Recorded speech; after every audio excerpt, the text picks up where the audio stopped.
Bien, hora 8:47 en la República Argentina. Mañana a la hora 20 en el Sindicato de Molineros, la Unión Obrera Molinera Argentina, en Hereño 673, va a tener lugar una charla sobre los fundamentos de la economía que nos castiga, a cargo del doctor Pablo Chena, coordinador de los equipos técnicos de la Corriente Federal de Trabajadores y profesor universitario, con quien vamos a conversar ahora. Presenta la siguiente entrevista Asociación Bancaria. Bueno, precisamente el profesor y economista, el doctor Pablo Chena, en contacto con nosotros. Pablo, Gastón y Juan Izaguirre, los saludamos desde Radio Total en Concepción del Uruguay. ¿Cómo le va? Buen día.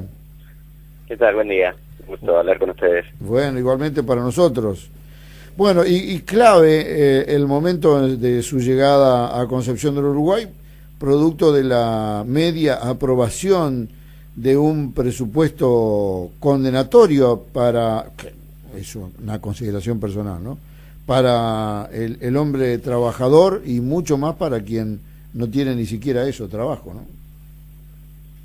Sí, la verdad que es un paso más en el avance en esto de cambiar trabajo por deuda, ¿no?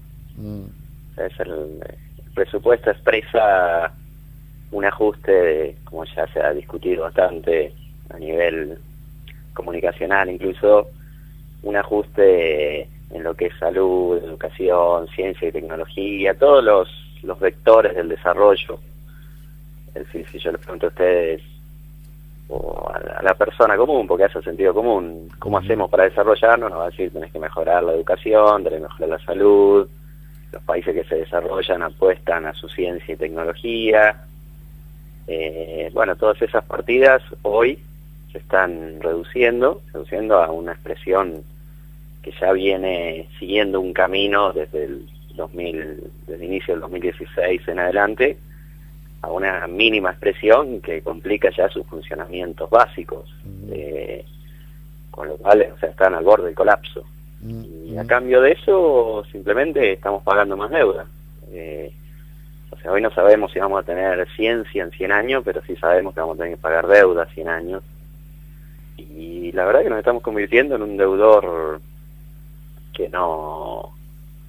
Un deudor sin futuro, digamos, porque si nos estuviéramos endeudando para desarrollarnos, bueno, podríamos discutirlo, pero esto es una deuda que no tiene, o sea, que así como entró a la Argentina como deuda, se fue como fuga de capitales. Como fuga de capitales. Ahora la pregunta, y se fue la plata, digamos. La pregunta de un ciudadano de a pie a un economista, porque ya sabemos que así no se puede salir. Si uno para pagar deuda pide un préstamo a un prestamista que paga más interés, etcétera, etcétera, eso lo sabe cualquier tipo que alguna vez ha debido un peso. A esta altura creo que no hay ninguna excepción. Pero, digo, ¿cuál es la herramienta de crecimiento, digamos? Porque nadie ahorra lo que no produce. No hay, la verdad que no hay ninguna perspectiva de crecimiento. Es decir, si uno mira cuáles serían lo que los economistas llaman los motores del crecimiento, el consumo obviamente no va a ser, por cómo se está castigando el salario y el crédito. La inversión tampoco, si no hay consumo, si no hay demanda, no va a haber inversión. Bueno, el gasto público, ni hablar, lo están ajustando. Y las exportaciones dependen del resto del mundo, que también está en una política proteccionista, y cada país está defendiendo su trabajo a capa y espada, o sea que es muy difícil colocar productos en el resto del mundo, y nosotros al revés, estamos dejando que entren importaciones de manera indiscriminada, lo cual está destruyendo nuestro mercado interno y nuestra industria, con lo cual efectivamente este es un modelo de estancamiento y crisis. Es decir, ya no hay duda de que antes se dudaba si podía ser un modelo de crecimiento, es decir, si uno podía crecer liderado por la bicicleta financiera, por las finanzas, y nos mostraban que sí se podía, con los ejemplos de Colombia, de Perú, de Chile, etcétera. Bueno, en Argentina esos modelos donde los que te lideran son los usurarios, no es un modelo de crecimiento, es un modelo que va primero al estancamiento y luego a la crisis. Creo que ya todos estamos olfateando eso. Está la sensación de que, bueno, están aguantando con pulmotor, se acabó el financiamiento de los mercados, ya está el fondo dirigiendo nuestra economía a cambio de 50.000 millones de dólares, y la pregunta que todos nos hacemos es, bueno, cuando se acaben esos 50.000 millones, ¿qué va a pasar? Porque era, en general, cuando se terminaron esos acuerdos, o cuando terminó el acuerdo con el organismo multilateral, vino la crisis. Eso le pasó en el 2001 de la Rúa y a Cavallo, ustedes recordarán, le pasó también a Alfonsín en el 89, con lo cual, sí, el escenario es, la verdad que es muy, muy preocupante. Ahora, Pablo, el tema es cómo se defiende, porque ya aparentemente las herramientas sindicales son escasas, y además están vaciando a los sindicatos de trabajadores, yendo en contra de una industria. Ya en el orden industrial son cerca de 100.000 puestos de trabajo menos en estos 3 años. Quiere decir que la perspectiva está cada vez más lejos. Sí, este es como diseño de política económica, como lo que se llama el modelo de país, para los trabajadores no tiene ningún futuro. Puede tener algún futuro para los acreedores financieros, que vienen a hacer grandes diferencias con la tasa de interés, pero lo que estamos viviendo es este año fundamentalmente, pero que ya comenzó en 2016 con el gradualismo y ahora se marcó claramente, es una suerte de paritaria financiera. Si los financieros vinieron y dijeron, los acreedores financieros dijeron, bueno, quiero devaluación del 100 y tasa del 70, y te muestro el poder de fuego que tengo, te puedo parar el país, es decir, te puedo romper toda la cadena de pago si no me das la parte que yo quiero en la distribución del ingreso, y eso ha modificado de manera muy regresiva, se ha aumentado la desigualdad a costa, obviamente, de los ingresos laborales. Es decir, hoy tenemos una tasa de interés del 70, que sería, para que la gente entienda, el ingreso del rentista financiero, de aquel que vive de la renta, de mover la plata en las finanzas, gana como mínimo 70, luego tenemos la inflación, que sería el ingreso, si se quiere, de los empresarios más o menos, que ronda el 50%, este año va a rondar el 50%, y los ingresos de los trabajadores que están entre el 25, 20, 30, y esto se viene repitiendo. Entonces han dado vuelta a la pirámide, digamos, una economía que estaba impulsada por un salario que crecía más o menos la inflación, y una tasa de interés negativa, que era básicamente redistribuir la renta financiera, que no se genere renta financiera y que eso vaya al consumo interno, etcétera, que eso vaya de la renta financiera al salario y del salario al consumo interno.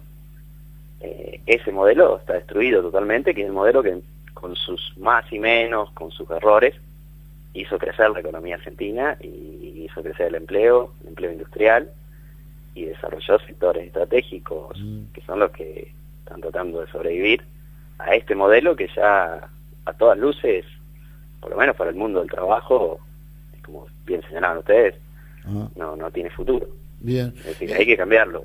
Por último,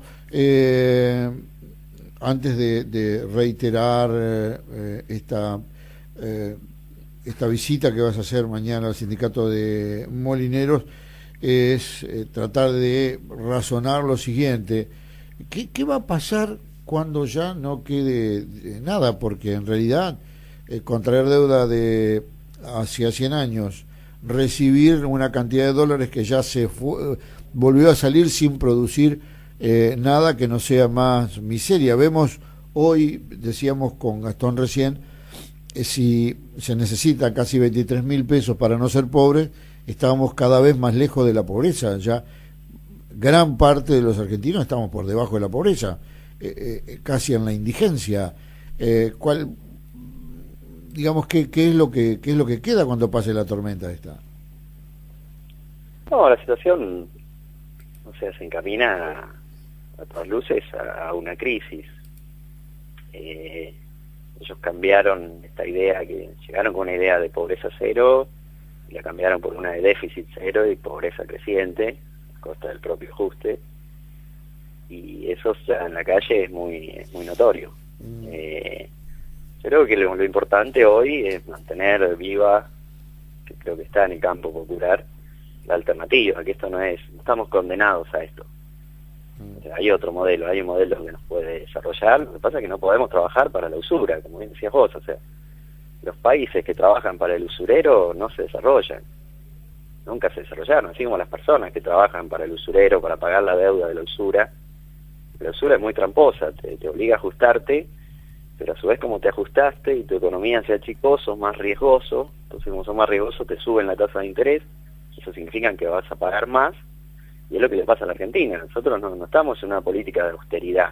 Una política de austeridad es una política en la cual todos nos ajustamos, pero también se ajusta el pago de interés de la deuda. Por ejemplo, que en el presupuesto sube 50%, mientras que el gasto en educación, el gasto en ciencia y tecnología, etcétera, se mantiene igual o crece mucho menos que la inflación proyectada, que es 35%. O sea que si todos nos estuviéramos ajustando, tendríamos que estar ajustando el pago de intereses, que crece al 50%, que no crezca nada, por ejemplo, renegociar los intereses para que no crezcan, renegociar los intereses en el Banco Central, que hoy es la gran construcción de la renta financiera está con las LELIQ en el Banco Central. Es decir, para que la gente entienda, hoy los bancos toman depósitos al 45% a un mes, plazo fijo, se dan vuelta y se lo prestan al Banco Central a una semana, a 75. Es decir, están haciendo el trabajo inverso al que tiene que hacer el sistema bancario, que es tomar fondos en el corto plazo y prestarlos a un crédito a largo plazo, en hipotecario, en crédito a la inversión.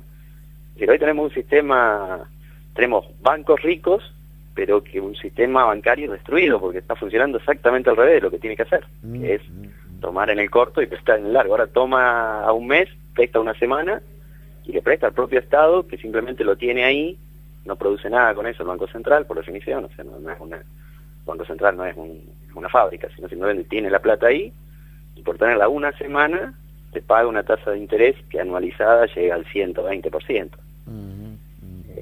Ahí está, digamos, la famosa bomba financiera, que es la que hoy nos muestra que es un modelo que va a la crisis, porque si esto fuera un modelo como lo estamos viviendo ahora, con todas las miserias, digamos, con una redistribución de la miseria, ¿no?, de la riqueza en la sociedad, pero fuéramos un estancamiento estable, la tasa de interés estaría mucho más baja, el dólar más o menos estable, y somos digamos, un modelo de estancamiento.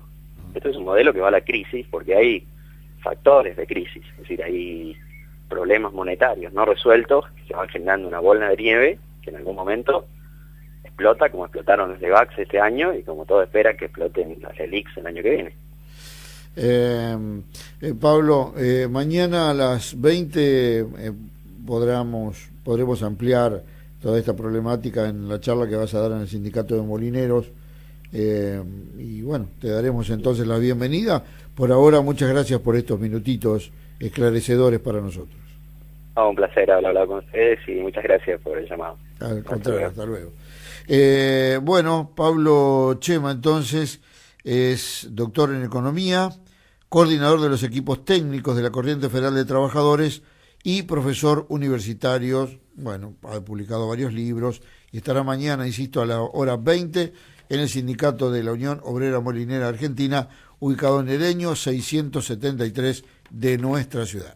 La Asociación Bancaria presentó la entrevista en Concepción Siglo XXI.